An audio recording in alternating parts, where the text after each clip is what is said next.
আর ভাঙড়ে এখনো দেদার জবরদখল, পর পর জলাভূমি বুঝিয়ে অবৈধ নির্মাণের অভিযোগ উঠছে। আরো বিস্তারিত এই বিষয়ে জানাতে পারবে কল্যাণ, রয়েছে আমার সঙ্গে।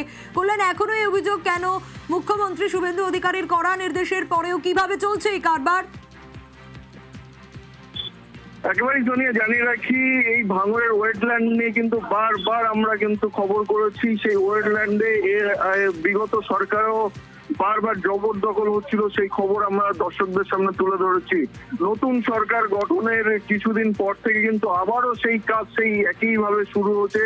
আর এবার কিন্তু তার দ্বিগুণ হারে বৃদ্ধি পেয়েছে, কারণ এই মুহূর্তে প্রায় 50টিরও বেশি জায়গায় এই অবৈধ নির্মাণ চলছে। প্রশাসনের কি কোনো নজরদারি নেই, সেই নিয়ে একদিকে যেমন প্রশ্ন উঠছে, তারই পাশাপাশি স্থানীয় যে সমস্ত মানুষজন রয়েছে বা বিজেপির পক্ষ থেকে দাবি করা হচ্ছে যে অন্তরালে থেকে তৃণমূলের যে সমস্ত নেতারা এইসব কুকর্ম করেছিল, যারা এইসব কাজ করাতো, এর জন্য হচ্ছে যে সমস্ত মানুষজন কাজ করতো তাদের কাছ থেকে মোটা অঙ্কের টাকা তুলতো, তারাই সেই টাকার লোভে এখনো পর্যন্ত সেই কাজ নতুন সরকার আসলেও বেশ, এখনো দেদার জবরদখল চলছে। কি হয় অবশ্যই নজর থাকবে। অনলাইন যদি হবে তাহলে আমাদের রেস্ট্রিটা কেন করবে? ওখানে কলেজ হচ্ছে, ওখানে স্কুল হচ্ছে, 3 তলা বাড়ি হচ্ছে, তারা 5 লাখ 6 লাখ করে টাকা দিচ্ছে। সরকার আমাদের রেস্ট্রির জন্য 70% টাকা নিয়েছে।